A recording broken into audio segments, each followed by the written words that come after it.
Hey everybody, we're here at AWSI at the Naish booth with pro rider Ewan Jaspan.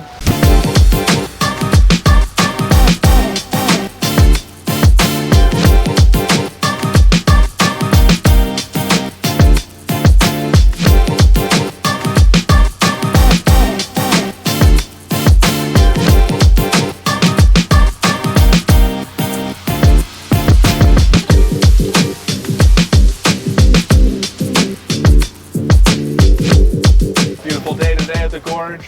Yeah, we've got some wind, which is kind of rare these days at AWSI, so that's nice. And yeah, I guess we're going to run through the kites and hopefully get a chance to try them this afternoon as well. Absolutely. What are you excited about of these kites this year? Pretty excited about a few things actually. We've since last year brought out a new model called the Phonix, which is kind of easy performance big air kite. So for the rider that's not looking to get too aggressive with their kite but still wants that easy jumping and float and height and kind of that old school feeling that everyone got into kiting for, that's the Phonix. And then the pivot, we've done some cool bridle changes on the pivot and really focused on making the bigger sizes, the 12 and the 14, perform a lot better for big air and lighter wind, so you don't get so overpowered quickly. Before, they would sit really deep in the window, which was great when it was light. You get a lot of power and get out early, but they could become a bit of a handful. Last year, we kind of made the aspect a little bit higher to get them to fly forward a bit more. And then this year we've also increased the panel count in the bigger kites in the 12 and the 14 to make the canopy a lot more stiff, the canopy stiffer. And then with this new bridle that we've come out with, which goes across all the sizes, the kites hold their shape so much better under load. So we know as we're talking about the pivot, I'll just show you, we've added more bridle points here. So before this, we just had these 2 points here. They are in different positions to before as well, but we just had the 2 points at the top. We've added extra support through the middle now as well and spread them out a little bit, so we now have a more even load throughout the whole leading edge of the kite, which in high winds or low winds means the kite just holds the exact same arc no matter how powered you are. So that's really exciting for the big air stuff. For the top end of the kite, you just have so much more trust in the kite and so much more control in all conditions. And maybe you have less kites because you can have a bigger range. Yeah, you can just hold them like a lot more and feel comfortable and feel like more trust in your gear higher into its wind range, which is really cool. Amazing. So, yeah, and then the bigger ones, obviously, as I was saying before, more panels. Gives the canopy a bit more tension, so you don't get it bagging and expanding as much. More panels is more seams, and these seams are what gives the kite the canopy a lot of rigidity. And then we've got this load seam that we put through all of our kites, which really helps kind of transfer the steering from the tip all the way through the kite. Cool, that's quite a few changes on a classic Legend, right? So we're all really stoked on how it's flying. In Maui and gusty conditions where we've been testing it a lot, it's just you can feel so comfortable on the kite, and you just it's amazing when you're watching it from the beach as well, how it just holds its arc perfectly through all conditions. Cool. So that's great. And then I guess I'll move on to the Phonix, which is our new kite. So you're trying to do something a little different with the Phonix than some of the other big air companies? Yeah, so I mean, the thing is, we've got the pivot, which already boosts pretty big, boosts huge. Everyone knows it. Can do all the moves. It can do all the kite loops. It jumps huge. But we wanted a kite, which is here, which is our 5-strut, kind of easy big air kite. So if you looked at like the jump profile of a pivot versus a Phonix, you'd look at a pivot and you jump, you go up like this, and you come down. The Phonix is more like a longer, glidier jump. And a really soft landing. So it's really, you float down into the landings with the higher aspect, kind of glidier kite. Probably takes some getting used to because you stay up there a little. It does take a bit of getting used to. Sometimes you actually don't feel like you're even jumping as high because it's so mellow. But you are, and you just like, I don't know, I had a session out at Rufus the other day, finishing, well, not the other day, month ago or so, finishing up some shooting for it, and it was crazy. I took the 12 out. It was probably similar wind to this, a little more, but like gusty, not great. And I had such a good session on the 12, like longest floatiest jumps I've had for a while, and just soft landings, and Yeah, it's really great kite for someone who you don't need to hold such a good edge to get the takeoff. Right. Like sometimes with a more high performance kite, if you don't get it right, you can easily misfire your jump. Yeah. Whereas the Phonix, it's just kind of sheet it, pull the bar in, send it to 12, and you kind of get the same floaty jump every time.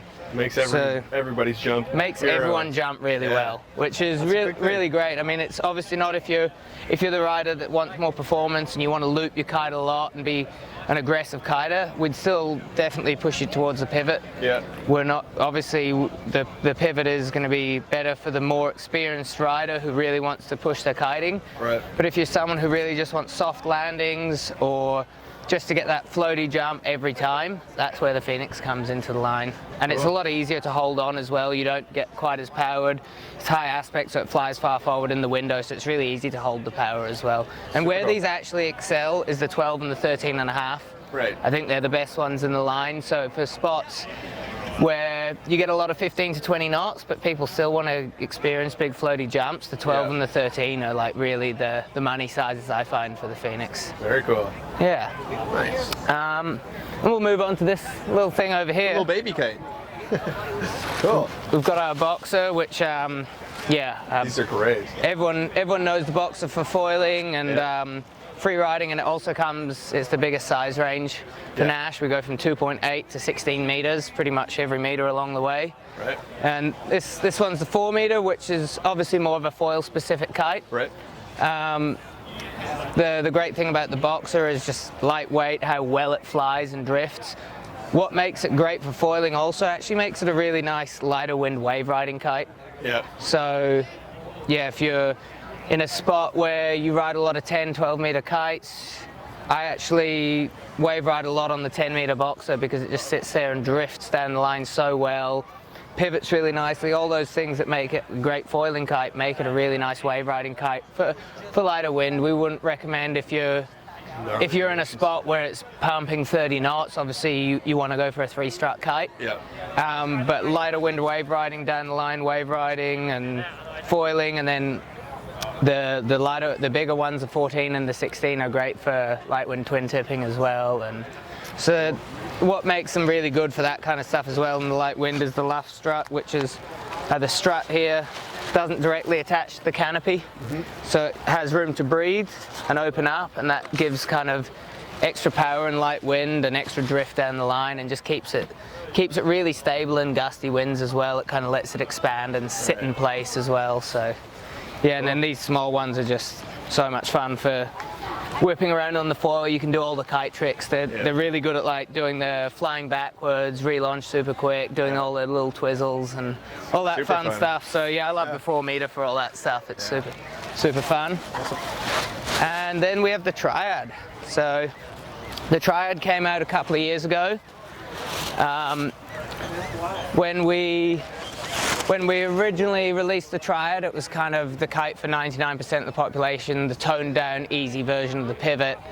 And lately we've been working on just making it differentiate itself a bit more from the pivot, so people aren't so confused, am I ready for a pivot, or do I take a Triad? Right. So the Triad is now kind of morphing more into our wave kite as well. Oh, really? All-round wave kite. We've discontinued the slash model because we feel the performance that we're getting out of this covers everything that we had from the slash, but it still has it has the luff strut similar to the Boxer, so it gives you that nice sheet in and go in light wind for beginners. They don't need to work the kite as much. Yeah. But that luff strut we've found is also, it's really great for wave riding because it gives you that drift. We've kind of pulled the wingtips in a little bit and squared them in a little bit more, which helps with down the line drift as well.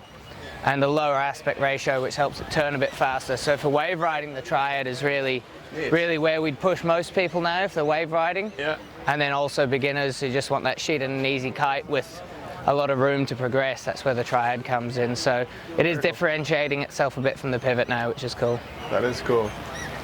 And yeah, so that's pretty much our kite lineup. We've obviously always got more things in the pipeline that we'll hopefully have for you next year. And yeah, we have the new bar. We have the i3 Talk 2 with i3. Cool. And we also have the Zero bar, which is a new foiling bar. So we'll go check them out. Yeah, let's go ahead. So here's our new Talk 2 bar with the i3 system. It's Obviously an updated version on the bar of our Torque 1 system, which kind of comes from the same grip and all that we all know and love. It's got the bar width adjustment here, so you can pull this out and turn it around and shorten the steering length of the bar, so that slows the kite down a little bit, and then you have the back line adjustments inside as well. Cool. So new, we've got this full single PU tube, which is really nice. It has power line and the safety line inside it. All works really well. It's not too bulky. You can see you can split your hand over it for one-handed riding. Really nice. Some of them are really thick and bulky, or the auto swivel ones, some of them are have to be really wide to fit in here, and then you can't really put your hand over. So this is really nice that you can steer with one hand, and it's kind of recessed in the middle here, so it makes it really easy to grip. It's got the click-in safety release, so you just push it in here and close it up. There you go, nice. So that's really nice, and obviously, nice small loop, and the swivel here. Nice D-power system, and it's pretty much all the bells and whistles, just an updated version of Are you doing Torque 1 bar. different loops for these? We have a larger loop as well that has just left the factory. Oh, nice. So it's not here yet, but it will be here shortly, and it's about this big, and just with obviously fully redesigned for unhooking, and so that's a nice size one as well for the person who kind of wants to be able to unhook a little bit. This one's more if you're not really thinking of unhooking, or you're on a rope slider and you just want to chuck it on there. But then also really exciting is our Zero bar, which is our foil specific or wave riding bar. It's very Kiss-X. Yeah, so super lightweight handle, you can feel that. That's insane. It feels like nothing in your hand. It actually takes a session to get used to how responsive your kite becomes. Because not only it doesn't have bar floaters either, so you get none of the dampening feel that a bar floater gives you on the steering. It's super direct, super light. It's got it's full carbon, and we've roughed up the back here, so it's got grip for your fingers. Oh yeah, that's neat. And then single line here, and then what's cool down here is our release system here. It's got a stopper at the bottom, so where your bar sits on, and then this is your safety release there. Pulls that open. There you go. Slider, or you can even just put it on your normal hook. Guys using these for waves too, maybe. So Robbie actually took this out the other day to test it out, and he took it out in his surfboard, and he was like, man, I just love it for everything. We've also got thinner lines on it. We've got TLS 400 lines, which are not only more aerodynamic in the air, but for light wind relaunch or foiling, which is a big thing that not a lot of people talk about, is line drag when you're relaunching your kite in light winds. Breaking the lines through the surface tension to get your kite out of the water, you actually want a thinner line that breaks through the water a lot easier. So that's why we've put those, and they're plenty strong enough to ride anything on. Cool. But obviously for the guys pushing super strong big air, you want the beefy lines, but we wouldn't recommend a big air kiter to get this bar and go out in 40 knots and be looping on the Zero bar. But for wave riding, for foiling, for cruising around on a twin tip, it's super strong for all that stuff. Very cool. So yeah, we're pretty excited about this bar. It's really nice for foiling, especially on the small kites. You just feel so light, and you can really precisely move your kite and do everything. So that's super cool. Yeah, we're pretty hyped on that one. And not a lot of companies have that style of super light bar, really. Yeah, I mean, there's a lot of foilers, who build their own custom bars and end up having to get pieces from here and there and everywhere. And you actually see a lot of people doing that, but none of the companies have really cottoned on and been offered a full, complete lightweight package with the lines, with the safety release here with a nice simple cleat, no bar floats, light bar, so it's all together ready to go, which is kind of cool. So how does the quick release work on this one? It's just that you pull this red toggle, and it opens up. That's it, simple. And then to put it back together, just push it back in. Yeah, and then your safety line goes on here. So this is where you put your hook or your rope slider, and then you just release it with that. Wow, cool. And then it's just a push back in system. So nice and simple, nothing to go wrong down there. It's just a metal sailing kind of cleat, tried and tested. And and we got our twin tips, our kite foils, and all that stuff. Let's go have a look. And the surfboards. New surfboards? Yeah. So what's new with surfboards? With the surfboards, we've kind of done an all new construction, which is nice and strong. Oh, yeah. There's 2 constructions depending on the board. Some of the boards like the Skater, which are more strapless freestyle as well orientated, have a stronger construction, and then ones like the Strapless Wonder and the Go-To, which are more for wave riding, are lighter and more responsive kind of construction. We've also reshaped a lot of the rails, kind of just refined them and done some new graphics and pads as well. This one's been waxed up and sandy. Let's look at another one. A nice clean board. Okay, it means it's been used. It's been used. Well loved. Exactly. Yeah. I like the look. Very. So yeah, we've gone kind of with a new surf style graphic, not to like, you don't see surfers using like big colourful fluorescent boards and stuff, so we figured we'd go with a nice kind of traditional surf graphic. I like the grab rails. Yeah, grab rails. So the Skater and the Gecko have these kind of grab rails for strapless freestyle. Yeah. Nice area to grab onto. We've also kind of thinned out a lot of the tail sections as well, so you can see the tail's quite thin. Yeah. So you can really dig it in and turn hard. A nice sharp release. Yep. And yeah, we've got also new deck pads and all the board, bit of an arch here for your foot, and just a really nice grippy, solid deck pad. So yeah, we're pretty hyped on how the surfboards are going at the moment. Nice.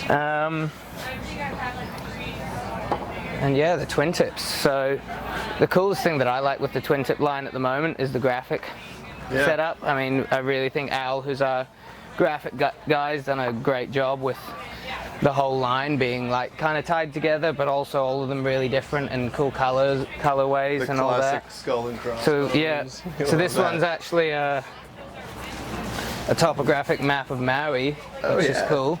So if you look closely, Maui Island, we've got the kite beaches along here, and there's Cool. the harbour, and yeah, it's just a cool vibe that Al's gone for in there. And then on the bottom it's all kind of like the same vibe through the bottom. So the Monarch here is kind of the high wind, big airboard, hold lots of power and yeah, go fast, square. You ride this one a lot shorter than you would a normal board, so kind of if we base the lineup off a motion, say you're on a 138 motion, you'd probably take a 135 Monarch. Just because it's stiff and wide. Because it's stiff and wide. And then the opposite end of the spectrum, we have the Traverse, which you ride a lot longer than what you would a motion, for example. Because it's narrower, it pulls in a lot in the tips. Yep. So you can see this is a 144 Traverse and a 138 motion, and the width is pretty similar, and the tip is actually narrower on a Traverse, so you can still dig in a longer board easily. But you have the playfulness and a different kind of feel with the Traverse. Something we're kind of going for, you see in a lot of other board sports, that you have so many different types of board and styles of board, but kiteboarding twin tips get so locked into this one squarish shape, 138 to 142, and that's what everyone rides.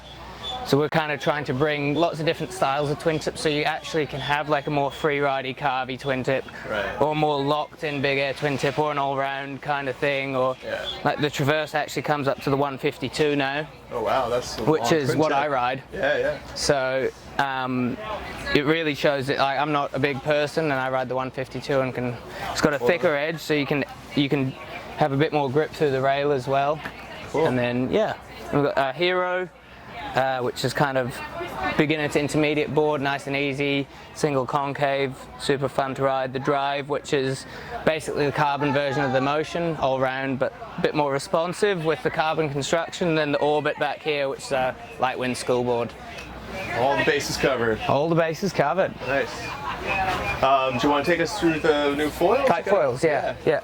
Cool. Let's do it. So new to our foil setup this year, we have a 105 carbon mast. I noticed that. I was like, wow, this thing's pretty massive. Yeah. It's cool for kite foiling, cruising around in choppier places as well. You just don't need to read the swell as much. You can just blast through it all. Yeah. It's kind of, I'll be riding that a lot as well. Before we maxed that at the 95, but now we go 75, 85, 95 and 105. Yeah. And then another new product we've got this year is this little thing, which is called the microchip. Microchip. So this is basically for the minimalist foiler. It's You pretty put that much in your backpack almost. Yeah. All you need to fit your stance on there. Yeah.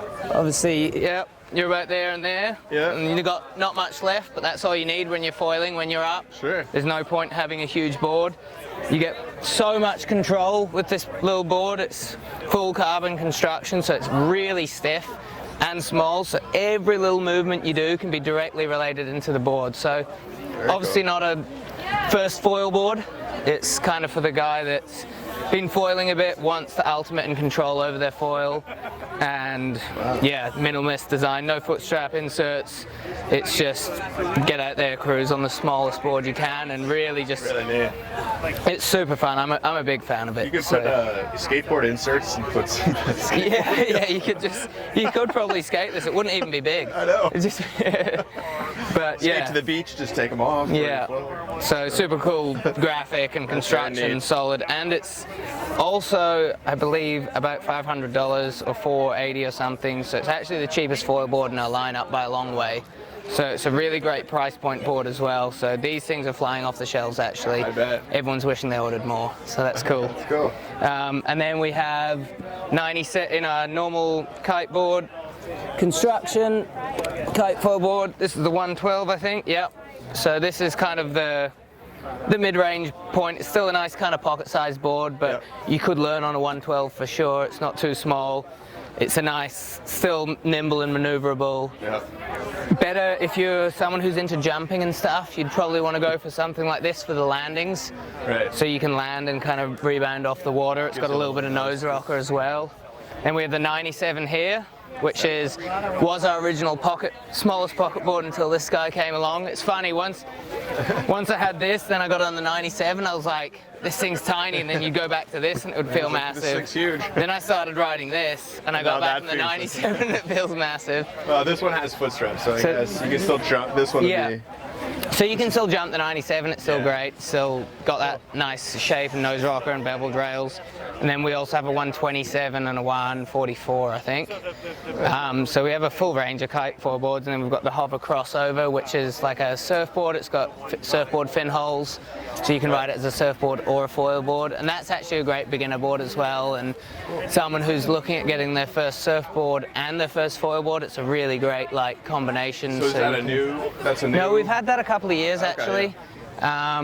It's been refined each year to be a little bit better of a surfboard each year. Because obviously once you're up in the air and foiling, it doesn't really matter what you're on, so it more matters for that style of board to be able to surf well. Because if you've got a foil board that's a surfboard, it doesn't matter either way, it's going to foil well, but it's got to be able to surf well as well. So that board we've really been working on to make it a much better surfboard, kind of taking a lot of stuff from our normal surfboard range and put a foil box in it, basically beef it up. It has to be stronger if you're going to foil on it than a normal one. And then our wings we have. So how many hovers total in the range now? So the microchip doesn't really fit into the hover range, but then there's 4 on top of that: 97, 112, 127, 144, I think. It's either 140 or 144. Cool. And then our kite wings, we have actually a new. So the wings are the same nice full carbon construction. We have a 650, an 810, and a 960. And then we have 2 length fuselages, a 64 and a 54. And then we also have these, so you can adjust your fuselage length as well on both of them. Neat. So you can move your back wing further forward, which loosens up your foil and it makes it turn a bit faster and respond a bit faster. It's also a little bit more pitch sensitive. So for learning, we'd suggest the back one. And then when you want to get more aggressive with turning and getting that loose So surfing you have the feel, 54 with the same? Yeah, which gets really loose and tight, turny. yeah. I actually ride the 54 in the longer one. But then if you're going fast and you want the speed and locked in solid feeling, you'd go back as well. So it's not just for like beginners as back and advanced forward. Like I've been foiling a lot lately, and I still like the longer one if I'm going out there and trying to push for speed and just want nothing weird to happen. I want like full control at all times and locked in feeling for a speed run or something. I was talking to one of the windsurfing foilers, and they use 100 centimeter. Yeah, there's a crazy. It's a lot. It's kind of when you see them 20, 40 sometimes, you're miles an just hour. like, is that for real, or is someone just having a laugh with me? And then we've also got a new master fuselage connection here, which is super solid. We've gone from 3 M6 bolts to 2 M8 bolts here. And it's like a Tuttle connection, so it goes in, it's got a little plastic shim on there to give it a really snug fit. Because if you just go composite to composite, it's really hard to get that perfect fit. And if it is a perfect fit, then you need a mallet to get it off. So we've gone with the plastic shim, which just kind of expands and fills that gap, so it's still easy to remove. And it's just 2 bolts now, and they're M8, so they're super strong. And then another new addition to the lineup, which I think we're kind of introducing last year when you guys were here. Yeah, we actually rode that in Hatteras last fall. It was very skatey and amazing. Yeah, so the MA range is kind of something that we designed more for winging, but we found the 850 and the 1000 to be really fun kite foils as well, and kind of a great entry-level foil for people. They're really stable, they go at slow speeds, they're still fun, super fun to ride. I really like riding the 850. Whereas 650 and 810, they need a little bit more speed to get going, and they're kind of more high performance foils. But this 850 and the 1000 are really great, kind of not just beginner, they would be great beginner foil, but advanced riders will also have fun because they're super skatey, as you say. You can pop the tips out really nicely and control it, and and then we've got the 220 and the 280 rear wing as well. So this is a 220, and the 280 is the same shape, just a little bigger. And what they do is, smaller one will loosen up your ride a bit, give you a little bit less lift as well. It gives you a bit less kind of counterbalance from the front one. Pretty cool too if you're doing winging and kite foiling, that you could just have one of those. Yeah, like you can fully, we've got a lot of, that's the great thing about our range, everything's modular, but we've got a lot of foils as well that can work across all the sports. Something like the 1000 MA, kite foil, wing foil and surf foil, all really great. So you could just have one setup and do all the sports on that one foil. So very cool. Yeah, we're pretty hyped on the foiling range at the moment. We also have the 3 mast constructions, aluminium, or I guess I'm an American now, aluminum. And C35, which is a 35% carbon mast, and then 100% carbon mast. So there are 3 mast constructions, and I think that about wraps up the kiteboarding. Yeah, that was good. Very detailed, and I think we covered everything. So, appreciate that. And you're living in Hood River now? Yeah, local now, so still just been here through summer, and we'll see how we feel this time next year after a big winter and another summer. I'm sure we'll feel more like home by then. But we saw on some of your posts that you did some Park League stuff last week. Yeah, we just finished a cool video competition with the Kite Park League, and we're releasing all them online now. And I think basically everyone split into 5 teams and had a week to film and edit a video in the park and out the park, hitting natural features. And for 1 week of doing all that, making 5 videos, we're so pumped with how everything turned out, and can't wait for everyone to see it. So cool. Well, we'll look forward to getting out on the water. Yeah. Cheers. And seeing your video. Yeah. Cheers.